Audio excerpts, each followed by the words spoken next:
പാതിവേല തട്ടിപ്പ് കേസിൽ കോൺഗ്രസ് നേതാവ് ലാലി വിൻസെന്റിന്റെ ഫ്ളാറ്റിലെ ഇ ഡി പരിശോധന പൂർത്തിയായി. കൂടുതൽ ചോദ്യം ചെയ്യൽ ഉണ്ടാകുമെന്ന് ഇ ഡി അറിയിച്ചെന്ന് ലാലി വിൻസെന്റ് പറഞ്ഞു. വിശദാംശങ്ങളുമായി കൊച്ചിയിൽ നിന്നും രേണുക ചേരുന്നുണ്ട്. രേണുക, ഇന്ന് സംസ്ഥാനത്തുടനീളം തിരുവനന്തപുരത്തെയും അതുപോലെ തന്നെ കൊച്ചിയിലെയും സ്ഥാപനങ്ങളിലും ഈ പാതിവേല തട്ടിപ്പുമായി ബന്ധപ്പെട്ട 3 പേർ, അനന്തകൃഷ്ണൻ, ആനന്ദകുമാർ, ലാലി വിൻസെന്റ്, 3 പേരുടെയും വീടുകളിലും സ്ഥാപനങ്ങളിലും ഇ ഡിയുടെ പരിശോധന നടത്തുകയുണ്ടായി. അതിൽ 4 സംഘത്തെ ക്രൈംബ്രാഞ്ച് തന്നെ തിരിച്ചയക്കുകയുമുണ്ടായി.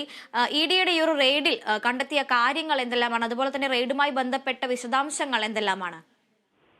നിലവിലിപ്പോൾ ഏകദേശം 12 മണിക്കൂർ നീണ്ട ഒരു പരിശോധനയാണ് മറൈൻ ഡ്രൈവിലെ ലാലി വിൽസന്റെ ഫ്ളാറ്റിൽ നടന്നത്. രാവിലെ ഏകദേശം 8 മണിയോട് കൂടി തന്നെ ആരംഭിച്ച ഒരു ഇ ഡിയുടെ പരിശോധനയാണ്. ഒരു 6 സംഘമാണ് ഇ ഡി അവിടെ എത്തി പരിശോധന ആരംഭിച്ചത്.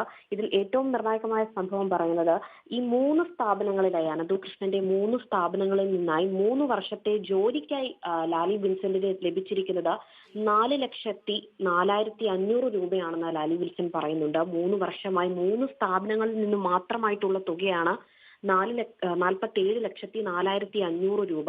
ഇതിനല്ലാതെ ബാക്കി ഇടപാടുകൾ നടന്നിട്ടുണ്ടോ എന്നതെല്ലാം ഇ ഡിയുടെ ഒരു പരിശോധനയുടെ ഫലമായാണ് ഇനി പുറത്തു വരേണ്ടതുള്ളത്. അതോടൊപ്പം തന്നെ ബാങ്ക് സ്റ്റേറ്റ്മെന്റ് വാങ്ങിച്ചിട്ടുണ്ട്. അനന്തുവിന് വേണ്ടി 2 കേസുകൾ പേഴ്സണലായും അതോടൊപ്പം തന്നെ ഒരെണ്ണം കമ്പനിയുടെ ആവശ്യത്തിനായും ഒരു കേസ് വാദിച്ചിട്ടുണ്ടെന്ന് കൂടിയാണ് ലാലി വിൽസൺ പറയുന്നത്. അതിൽ ഏറ്റവും എടുത്തു പറയുന്ന ഒരു കാര്യം ലാലി വിൽസന്റെ സൂചിപ്പിച്ചിട്ടുണ്ട്, തന്നെ കബളിപ്പിച്ചിട്ടില്ല, തന്നോട് വളരെ സിൻസിയറായി ആണ് ഈ അനന്തു പെരുമാറിയിരിക്കുന്നത്.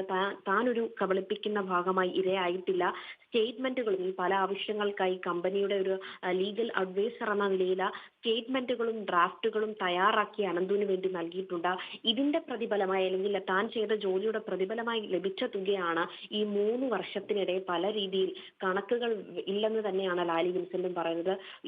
കുറെ ഡ്രാഫ്റ്റുകളും അതോടൊപ്പം തന്നെ സ്റ്റേറ്റ്മെന്റുകളും ചെയ്തതിന്റെ പ്രതിഫലമായാണ് 47,04,500 രൂപ ലഭിച്ചിരിക്കുന്നത്. സെപ്റ്റംബർ 30 വരെയുള്ള കരാറുകൾ എടുത്തിട്ടുണ്ടെന്നും കൃത്യമായി തന്റെ ഡയറിയിൽ എല്ലാ കണക്കുകളും എഴുതി വെച്ചിട്ടുണ്ടെന്നും പറയുന്നുണ്ട്. ക്രൈംബ്രാഞ്ചിനെയാണ് പക്ഷേ പ്രതീക്ഷിച്ചത്. പക്ഷേ ഇ ഡിയാണ് ആ സംഭവ സ്ഥലത്തെത്തി പരിശോധന ആരംഭിച്ചത്. ഏകദേശം 12 മണിക്കൂർ നീണ്ടു നിന്നൊരു പരിശോധനയുടെ ഒടുവിലാണ് ഈ ഡ്രാഫ്റ്റുകൾ അടക്കമുള്ള കാര്യങ്ങൾ കൈമാറുകയും മറ്റ് ഇടപാടുകൾ എന്തൊക്കെ തരം സാമ്പത്തിക ഇടപാടുകളാണ് ലാലി വിൽസന്റ് നടത്തിയിരിക്കുന്ന ഒരു കാര്യങ്ങൾ ചോദിച്ചിട്ടുണ്ടെന്നും ചോദ്യോത്തരങ്ങളായിരുന്നു കൂടുതലെന്നും ലാലി വിൽസന്റ് പറയുന്നുണ്ട്. അതോടൊപ്പം തന്നെ കടവന്തറയിലെ സോഷ്യൽ വി വെഞ്ചേഴ്സ് എന്ന് പറയുന്ന അനന്തകൃഷ്ണന്റെ സ്ഥാപനത്തിലും ഇന്ന് ക്രൈംബ്രാഞ്ചിന്റെ നേതൃത്വത്തിൽ ഒരു പരിശോധന ഉണ്ടായിട്ടുണ്ട്. അതിൽ നിന്നും കൂടുതൽ വിവരങ്ങൾ ലഭിക്കുന്നുണ്ട്. 2 ദിവസത്തേക്കാണ് അനന്തുവിന്റെ കസ്റ്റഡി കാലയളവ്. പക്ഷേ ഇന്ന് തന്നെ 12 മണിക്കൂറോളം നീണ്ട ഒരു ഇ ഡിയുടെ അന്വേഷണം കൂടിയുണ്ട്. ഇനി ക്രൈംബ്രാഞ്ചിന്റെയും ഇ ഡിയുടെയും പരിശോധന ഫലത്തിന്റെ അടിസ്ഥാനത്തിലായിരിക്കും ഈ കേസിന്റെ വഴിത്തിരിവ് എന്താണെന്ന് മനസ്സിലാക്കാൻ കഴിയൂ. അതുല്യ.